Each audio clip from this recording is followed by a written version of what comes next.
महासागर बचेगा तभी भविष्य सुरक्षित रहेगा। 21वीं सदी की महासागरीय भू राजनीतिक वैश्विक शक्ति संघर्ष और मानव सभ्यता का भविष्य के साथ ही साथ महासागर आज दुनिया की सबसे बड़ी राजनीतिक कहानी है। नमस्कार, मैं आर्यन सिंह, आप देख रहे हैं न्यू डंका में आपका स्वागत है। दोस्तों, आज बहुत ही गंभीर विषय महासागर और उसके भविष्य को लेकर चर्चा करेंगे। अब सबसे बड़ा सवाल उठता है, क्या आने वाले वर्षों में विश्व की सबसे बड़ी लड़ाइयाँ जमीन पर नहीं बल्कि महासागरों में लड़ी जाएंगी? क्या मानव सभ्यता का भविष्य उन जल राशियों पर निर्भर है जो पृथ्वी की 70% से अधिक सतह को ढके हुए है? आज महासागर केवल पर्यावरण का विषय नहीं है बल्कि वैश्विक राजनीति, व्यापार, ऊर्जा सुरक्षा और सामरिक शक्ति का केंद्र बन चुके हैं। दुनिया की महाशक्तियां समुद्री मार्गों, संसाधनों और रणनीतिक क्षेत्रों पर नियंत्रण के लिए प्रतिस्पर्धा कर रही हैं। ऐसे समय में महासागर बचेगा तभी भविष्य सुरक्षित रहेगा। केवल एक नारा नहीं बल्कि सभ्यता के अस्तित्व, विकास और वैश्विक स्थिरता से जुड़ा सबसे महत्वपूर्ण प्रश्न बन गया है। जब हम महासागर की बात करते हैं तो अधिकांश लोगों के मन में समुद्री जीव, तटीय पर्यटन, जहाज या पर्यावरण संरक्षण की तस्वीर उभरती है। लेकिन 21वीं सदी की वास्तविकता इससे कहीं अधिक जटिल और व्यापक है।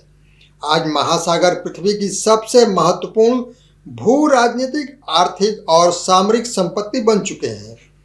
दुनिया की महाशक्तियां जिस प्रकार कभी भूमि, तेल और उपनिवेशों के लिए संघर्ष करती थी, उसी प्रकार अब समुद्री क्षेत्रों, समुद्री व्यापार मार्गों, ऊर्जा संसाधनों और समुद्र के भीतर मौजूद खनिज संपदा के लिए प्रतिस्पर्धा कर रही हैं।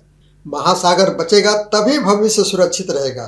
केवल पर्यावरण चेतावनी नहीं है बल्कि यह आधुनिक विश्व व्यवस्था के अस्तित्व का मूल सिद्धांत है।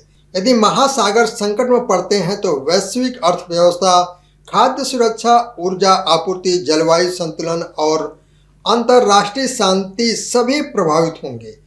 आज विश्व राजनीति की दिशा तय करने वाले अधिकांश मुद्दों का संबंध प्रत्यक्ष या परोक्ष रूप से महासागरों से है। अमेरिका, चीन प्रतिस्पर्धा, हिंद प्रशांत रणनीति, आर्कटिक विवाद, ऊर्जा सुरक्षा, वैश्विक व्यापार, जलवायु परिवर्तन और समुद्री सैन्यीकरण सभी के केंद्र में महासागर मौजूद है। मानव इतिहास का अध्ययन बताता है कि सभ्यताओं का विकास नदियों और समुद्रों के आसपास हुआ। मेसोपोटामिया सभ्यता टिग्रिस और यूफ्रेटस के बीच फली फूली, सिंधु घाटी सभ्यता समुद्री व्यापार से जुड़ी हुई थी। प्राचीन काल से ही समुद्र व्यापार संस्कृति और शक्ति का माध्यम रहा।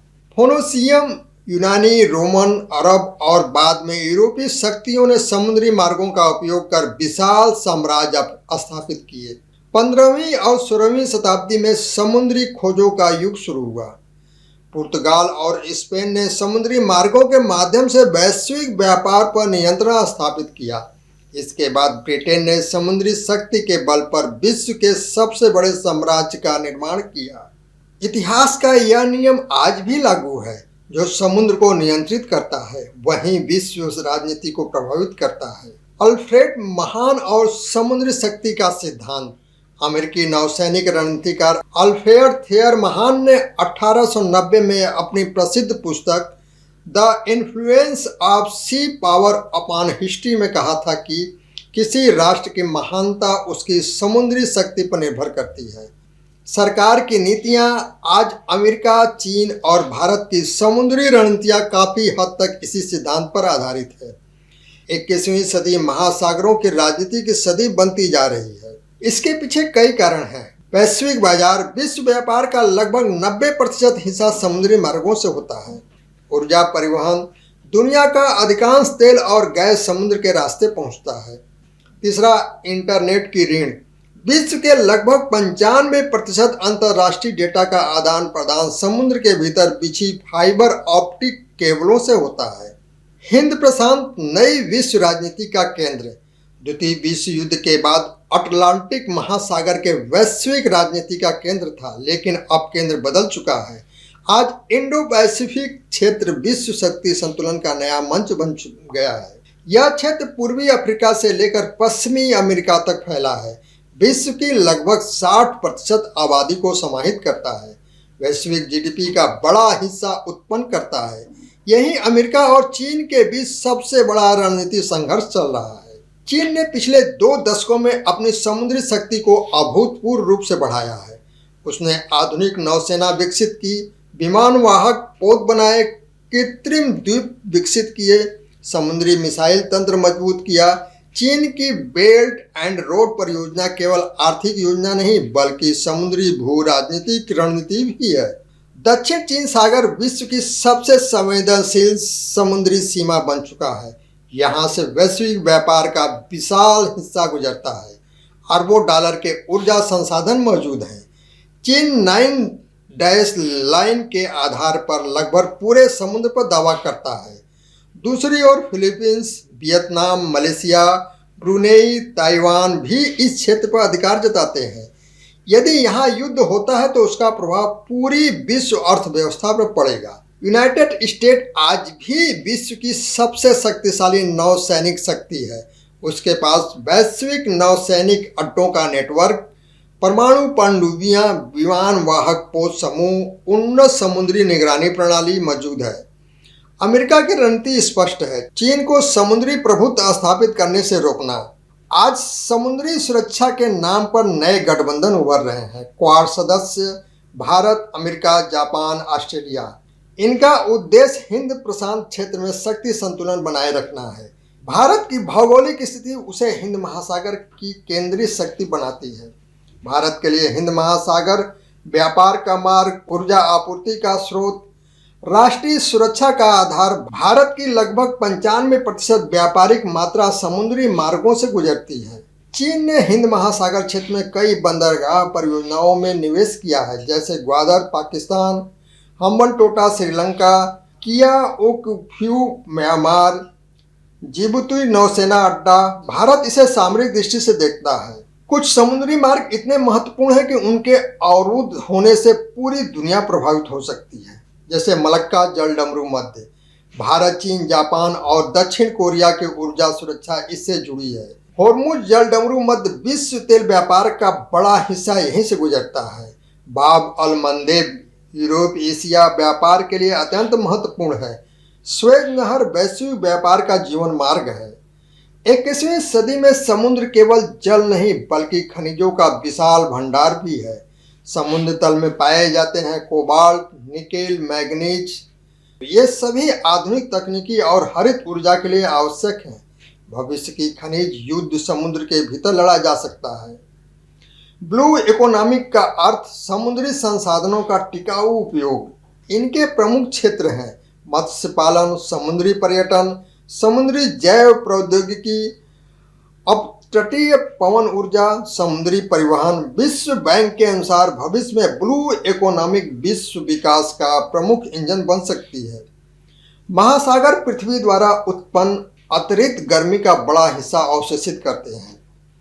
यदि महासागर ऐसा न करे तो पृथ्वी का तापमान कहीं अधिक बढ़ जाए, लेकिन इसके परिणाम स्वरूप समुद्री तापमान बढ़ रहा है। प्रवाल भित्तियां नष्ट हो रही हैं। समुद्री जैव विविधता प्रभावित हो रही है। समुद्र स्तर बढ़ने का अर्थ है कि तटीय शहरों पर खतरा, कृषि भूमि का नुकसान, जल स्रोतों का खारापन, बड़े पैमाने पर विस्थापन। मुंबई, कोलकाता, ढाका, जकार्ता और मियामी जैसे शहर विशेष रूप से संवेदनशील हैं। दोस्तों, हर वर्ष लाखों टन प्लास्टिक समुद्र में पहुंचता है।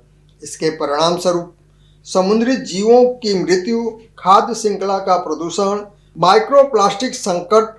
अब वैज्ञानिक मानव रक्त और फेफड़ों में भी माइक्रोप्लास्टिक के प्रमाण खोज चुके हैं। वहीं दोस्तों, मत्स्य संसाधनों की कमी समुद्री संघर्षों को जन्म दे रही है। कई देशों के बीच मछली पकड़ने के अधिकारों को लेकर विवाद बढ़ रहे हैं। भविष्य में फिश वार भी अंतर्राष्ट्रीय राजनीति का हिस्सा बन सकता है। आर्कटिक महासागर नई शीत युद्ध भूमि। आर्कटिक क्षेत्र में बर्फ पिघलने से नए समुद्री मार्ग खुल रहे हैं। ऊर्जा संसाधनों तक पहुंच बढ़ रही है। इस कारण रूस, अमेरिका, कनाडा और नॉर्डिक देशों के बीच प्रतिस्पर्धा बढ़ रही है। महासागर और कृत्रिम बुद्धिमत्ता जैसे एआई, क्लाउड कंप्यूटिंग और वैश्विक डिजिटल अर्थव्यवस्था समुद्री डेटा केबलों पर निर्भर है। इसीलिए समुद्री सुरक्षा अब साइबर सुरक्षा का भी हिस्सा बन चुकी है। महासागर और मानव अस्तित्व ऑक्सीजन उत्पादन में योगदान देते हैं, जलवायु नियंत्रण करते हैं, भोजन उपलब्ध कराते हैं, व्यापार संचालित करते हैं, ऊर्जा पहुंचाते हैं। यदि महासागर असंतुलित होते हैं तो पूरी मानव सभ्यता प्रभावित होगी। दोस्तों, आने वाले दशकों में विश्व राजनीति का सबसे बड़ा प्रश्न लोकतंत्र बनाम अधिनायकवाद, पूंजीवाद बनाम समाजवाद या पूर्व बनाम पश्चिम नहीं होगा। सबसे बड़ा प्रश्न यह होगा कि क्या मानवता अपने महासागरों को बचा पाती है या नहीं। महासागर केवल प्रकृति का हिस्सा नहीं है, वे वैश्विक अर्थव्यवस्था की धमनियां, अंतर्राष्ट्रीय व्यापार की जीवन रेखा, ऊर्जा सुरक्षा का आधार, जलवायु संतुलन का इंजन और भू राजनीतिक शक्ति का सबसे बड़ा महत्वपूर्ण मंच। यदि महासागर सुरक्षित है तो विश्व अर्थव्यवस्था सुरक्षित है। यदि महासागर प्रदूषित और अस्थिर है तो वैश्विक व्यवस्था भी अस्थिर होगी। इसलिए महासागर बचेगा तभी विश्व सुरक्षित रहेगा।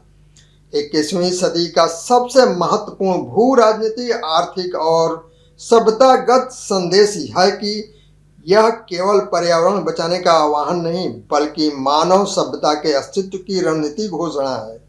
आने वाले वर्षों में जो राष्ट्र महासागरों के महत्व को समझेंगे, उनके संरक्षण में निवेश करेंगे और समुद्री संसाधनों के संतुलित उपयोग का मॉडल विकसित करेंगे, वही भविष्य की विश्व व्यवस्था का नेतृत्व करेंगे। मानवता का भविष्य धरती पर नहीं बल्कि महासागरों के स्वास्थ्य और सुरक्षा पर भी निर्भर करता है। इसीलिए यह कहना अतिशयोक्ति नहीं कि महासागर बचेगा तभी भविष्य सुरक्षित रहेगा। दोस्तों, अगर आपको यह राजनीतिक विश्लेषण पसंद आया हो तो इसे शेयर करें। फिर मिलेंगे एक नए राजनीतिक विमर्श के साथ। धन्यवाद।